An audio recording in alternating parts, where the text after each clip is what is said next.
ছোট্ট বন্ধুরা, পহেলা বৈশাখ বা বাংলা নববর্ষ আমাদের এক সুন্দর সময়। কিন্তু এই নতুন বছরকে বরণ করতে গিয়ে আমরা মাঝে মাঝে এমন কিছু ভুল করে ফেলি যা আল্লাহ একদম পছন্দ করেন না। চলো আজ আমরা লাবিদের গল্প থেকে সেই আসল সত্যটা জেনে নিই। কাল পহেলা বৈশাখ, তাই গ্রামের বড় মাঠে বৈশাখী মেলার বিশাল প্রস্তুতি চলছে। যত অমানবতা, যত অশালীনতা, যত পঙ্কিলতার দিন হোক শেষ। নিরাপদ নির্দোষ মানুষ চির শান্তির ক্ষণ মোরা চাই আজীবন। এই নিয়তি নিখিল চরাচরে দাও। বায়েজিদের কথা শুনে ছোট্ট লাবিদ তো অবাক। লাবিদ ভাবতে লাগলো, এই মুখোশগুলো বুঝি সত্যিই জাদুকরি। এগুলো পড়লে বুঝি কোনো রোগ বালাই বা বিপদ আসবে না। গলা ভরা ধান, এই গলা ভরা গান, সব তোমারই তো দান ও দয়াময়। একদম সত্যি, আমার জন্য একটা বাঘের মুখোশ কেনা হয়ে গেছে। তুইও তোর আব্বুকে বলিস কিনে দিতে। লাবিদ মনে মনে ঠিক করে ফেললো সেও একটা মুখোশ নেবে। দেখতে দেখতে সন্ধ্যা ঘনিয়ে এলো, সূর্য ডুবে যাচ্ছে। লাবিদ বাড়ির দিকে রওনা দিল। তার মাথায় শুধু একটাই চিন্তা, তাকে একটা মুখোশ পেতেই হবে। রাতের বেলা চারদিকে ঝিঝি পোকা ডাকছে। চাই সুজল সুফল, চাই দৃঢ় মনোবল, চাই উন্নত লাবিদ দৌড়ে আব্বুর কাছে গেল। চাই সুধা ও সুবাস ভরা আব্বু, আমাকে কাল মেলা থেকে একটা বিশাল বড় পেঁচার মুখোশ কিনে দাও। মুখোশ? কিন্তু এত বড় মুখোশ দিয়ে তুমি কি করবে বাবা? পুণ্যের দিন তুমি স্বর্গের মতো করে গড়ে দাও। অনেক মঙ্গল নিয়ে আসে। লাবিদের কথা শুনে আম্মু একটুও রাগ করলেন না। তিনি হাসি মুখে লাবিদকে নিজের কাছে টেনে নিলেন। এরপর আম্মু চমৎকার এক গল্প শোনালেন। লাবিদ বাবা, তুমি কি আমাদের নবী হযরত ইব্রাহিমের গল্প জানো? নতুন বছর, এই নতুন না তো প্রহর, আব্বু। প্রভু দয়ার কি হয়েছিল তার গল্পে? এই জীবন খাতা যত পুরনো পাতা, সব নিজেদের হাতে ক্ষমা তুমি আর কাঠ করে দিয়ে দাও। বড় বড় মূর্তি বানাতো। তারা ভাবতো এই মূর্তিগুলোই তাদের বিপদ দূর করবে আর তাদের জীবনে মঙ্গল নিয়ে আসবে। কিন্তু হযরত ইব্রাহিম আলাইহিস সালাম জানতেন এগুলো সব মানুষের ভুল বিশ্বাস। তাই একদিন সবাই যখন মেলায় গিয়েছিল, তিনি একটা কুড়াল দিয়ে ওই মিথ্যে মূর্তিগুলোকে ভেঙে টুকরো টুকরো করে দিলেন। শুধু সবচেয়ে বড় মূর্তিটাকে এই ভাঙলেন। নতুন বছর, কুড়ালটা তার এই ঘাড়ে ঝুলিয়ে নতুন রাখলেন। প্রহর, প্রভু দয়া আর যখন লোকেরা এসে ইব্রাহিমকে জিজ্ঞেস করলো, কে আমাদের মূর্তি ভেঙেছে?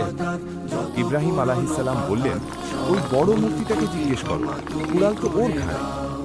এই নতুন বছর, এই নতুন প্রহর, প্রভু দয়া আর করুণায় ভরে দাও।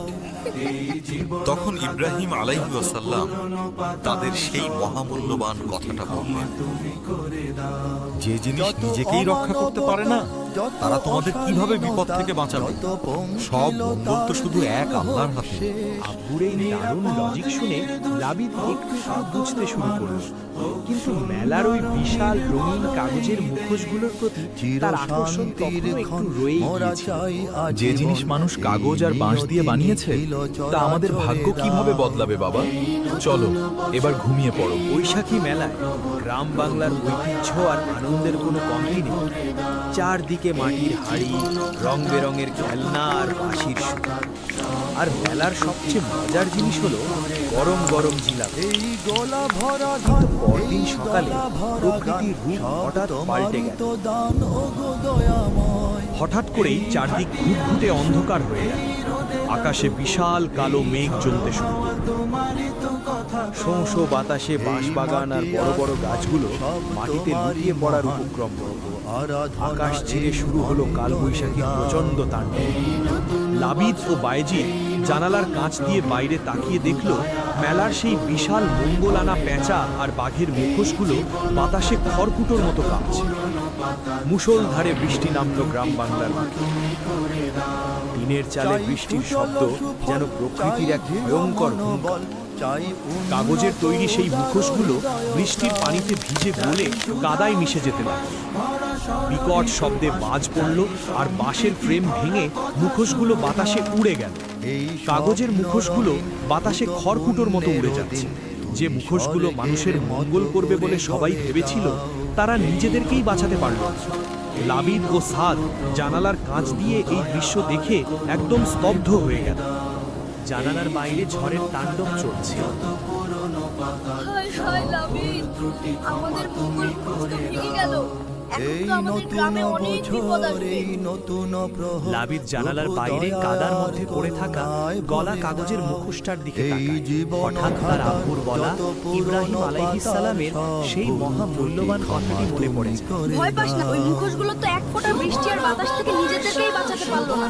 ওগুলো আমাদের কিভাবে বাঁচাবে? বায়েজিদের চোখের পানি থেমে গেল। সেও লাবিদের কথা বুঝতে পারল। ঠিক তখন আকাশে আবার ভীষণ জোরে মেঘ ডেকে উঠল। লাবিদ ভয় না পেয়ে সাথে সাথে মেঘের গর্জনের দোয়া পড়ে। سبحان الرجيع يسبح الرعد بحمده والملائكة من خيفته কাগজের মুখোশ নয়, বরং আল্লাহর কাছে দোয়া করে লাবিদ আর বায়েজিদ ঝড়ের মাঝেও একদম শান্তিতে থাকল। আল্লাহই আমাদের আসল রক্ষাকারী। দেখতে দেখতে প্রচন্ড ঝড় থেমে গেল।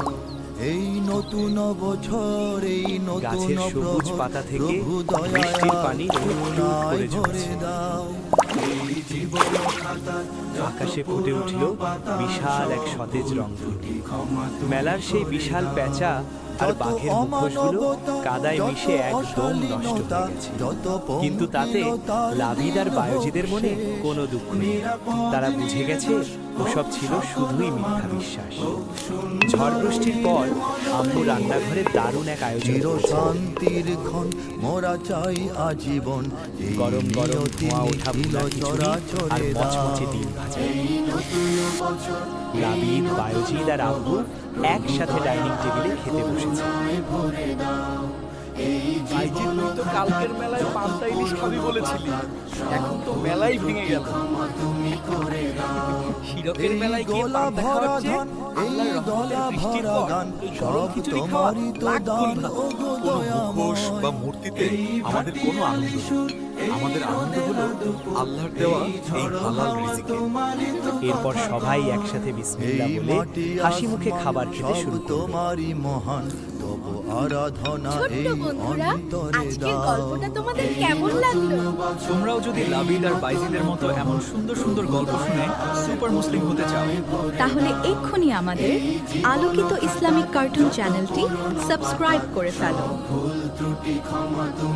ছোট্ট বন্ধুরা, আমরা যেন কখনো কোনো ভুল উৎসবে গিয়ে নিজেদের ঈমান নষ্ট না করি। আমাদের রক্ষাকারী এবং মঙ্গলকারী একমাত্র আল্লাহ।